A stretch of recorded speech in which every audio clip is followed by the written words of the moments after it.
তার আগে যে আমি যাইনি যে আর আমার হাসব্যান্ডের কিছু শ্যুট করে নি। আর সেটা মানে তো দৌড়তে যিনি আসছেন রয়েছে, যেটা মনে হয় এই ঠাম্মা পরলোক গমন করেছে।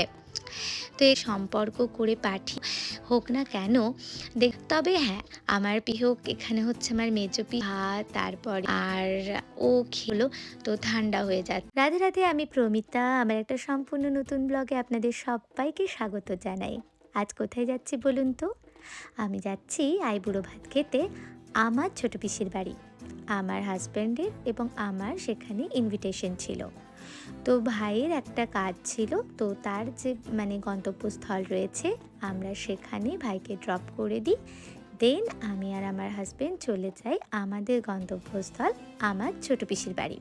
পিসিরা কলকাতায় শিফট হয়েছে কয়েক বছর হলো। তার আগে যে মানে পুরনো বাড়িটা রয়েছে সেখানে আমি এর আগে গিয়েছি, বাট আমি এই ফ্ল্যাটে কোনোদিন যাইনি। যেহেতু আমি কলকাতায় এসেছিলাম, তাই পিসি বারবার ফোন করে বলল যে অবশ্যই আমার ফ্ল্যাট হয়ে দুজনে ঘুরে যাস, তার সাথে তোদের আমি একটা আইবুড়ো ভাতও দিয়ে দিতে পারবো। তো যেমন কথা তেমন কাজ, আমরা আজকে চলে যাচ্ছি তাই ছোট পিসির কাছে আইবুড়ো ভাত খেতে। আমরা বাড়ি থেকে ঠিকঠাক টাইমেই বেরিয়েছিলাম, কিন্তু রাস্তায় এত পরিমাণে জ্যাম ছিল। আর ওই যে দমদম এয়ারপোর্টের যে এরিয়াটা রয়েছে, ওখানে যারা যাতায়াত করেন তারা জানেন যে ওখানে কি পরিমাণে জ্যাম লেগে থাকে। তো সেই জন্য আমাদের একটু মানে পৌঁছতে লেট হয়ে গেছিল। আর এখানে আমি যাওয়ার সময় আমার আর আমার হাজব্যান্ডের কিছু শ্যুট করে নিচ্ছিলাম, ভিডিও ক্লিপস নিয়ে নিচ্ছিলাম।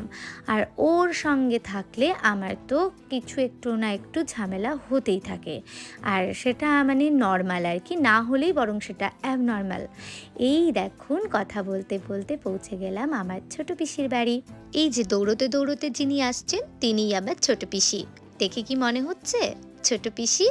না, আপনারা হয়তো ভাববেন আমার বয়সী কোনো একটা মেয়ে ছুটতে ছুটতে আসছে। ছোট পিসি এমনই। তো আমি ওখানে গিয়ে পিসির ফ্ল্যাটটা একটু ঘুরে দেখছিলাম, আর আপনাদেরকেও আমি একটু পিসির ফ্ল্যাটটা ট্যুর করিয়ে দিয়ে চলুন। পিসির এটা একটা ছোট্ট ব্যালকনি, যেখানে খুব সুন্দর সুন্দর ফুলের গাছ লাগিয়ে রেখেছে পিসি। আর পিসি বরাবরের জন্যই প্রচণ্ড শৌখিন, আসলে ছোট পিসি মশাইও সেম। এখান থেকে বারান্দার বাইরের ভিউটাও অনেকটাই সুন্দর। একটা মানে কি বলবো, প্রাকৃতিক একটা সৌন্দর্য রয়েছে, যেটা মনে হবে শহরের মাঝেও এক টুকরো যেন আমি কোথাও গ্রামে দাঁড়িয়ে আছি। তো যাই হোক, ভালোই লাগলো। আর এখানে যেহেতু পূর্ব দিকে বারান্দা হওয়ার জন্য অনেক সুন্দর রৌদ্রও পড়ে, আবার অনেক সুন্দর হাওয়াও এখান দিয়ে বয়। এই যে এটা হচ্ছে আমার ঠাম্মা। এই তো কিছুদিন আগেই ঠাম্মা পরলোক গমন করেছেন। আমার খুবই মানে ইচ্ছে ছিল ঠাম্মা আমার ওয়েডিংয়ে, আমার বিয়ের দিনকে থাকবে, যেহেতু আমার বাবা নেই। তো যাই হোক, ভগবানের ইচ্ছে হয়েছে যেটা, সেটাই হয়েছে। আমি আশা করব যে ঠাম্মা উপর থেকে আমাদের সবাইকে আশীর্বাদ করেন আর করবেনও। এটা হচ্ছে পিসির ঠাকুর ঘর, যেহেতু পিসি ঠাম্মার শেষকৃত্য মানে করেছিল, তো সেই জন্য পিসি এখন 1 বছর ঠাকুর ঘরে পূজা করতে পারবে না, তাই সব কিছু ঢেকে রেখেছে। কেননা যেহেতু আমার বাবাও মারা গেছে আর আমার জেঠু মারা গেছে, তাই ঠাম্মার আর কেউ নেই। তো ঠাম্মার 3 মেয়ে, তাই জন্য ছোট পিসি ঠাম্মার শেষ কাজ করেছে।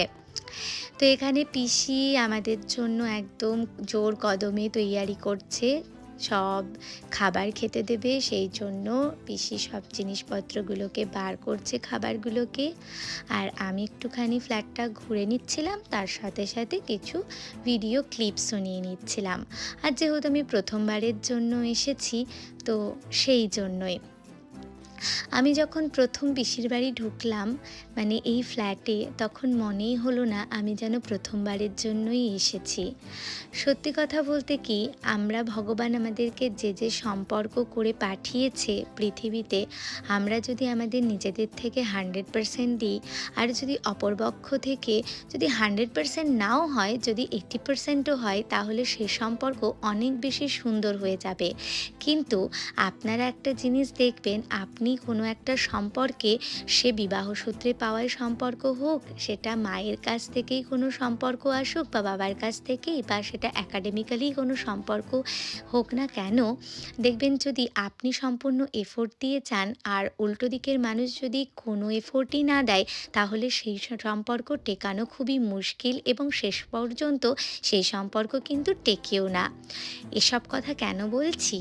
না, আসলে আমার কোনো রকম অভিজ্ঞতা হয়নি, কিন্তু মানে হয়ে উঠছে, সে আমি কোনো একদিন আপনাদেরকে ব্লগে অবশ্যই জানাবো। তবে হ্যাঁ, আমার পিসিরা অনেক ভালো। আর সত্যি কথা বলতে কি, আমার ঠাম্মাও অনেক ভালো। তো সেই কারণে। তো যাই হোক, এখানে হচ্ছে আমার মেজো পিসি, আর এটা আমার হচ্ছে মেজো পিসেমশাই।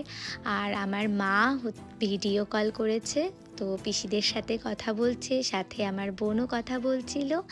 তাই জন্য সেই ভিডিও ক্লিপসটাও আমি নিয়ে নিয়েছিলাম। এখানে আমার হাজবেন্ড খেতে বসে গেছে। পিসি নানা রকম পদ রান্না করেছে। এত কিছু রান্না করার পরেও বলছে, আমি তো কিছু করতেই পারিনি রে, তোর পিসেমশাই থাকলে কত কিছুই না করতো। আমি বলছি, আমার এতটুকুনি খেতেই মানে আমি পারবো না, তুমি যে কি বলো, কত আর রান্না করবে বলো।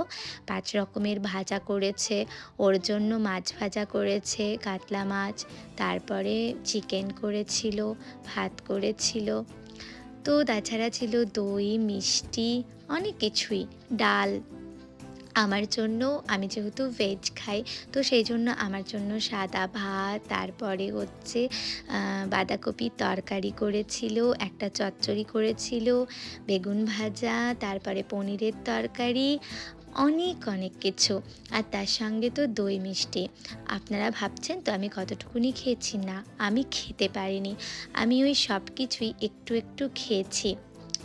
তো যাই হোক, ও এখানে খাচ্ছে, আমি তার কিছু ক্লিপস নিয়ে নিচ্ছি।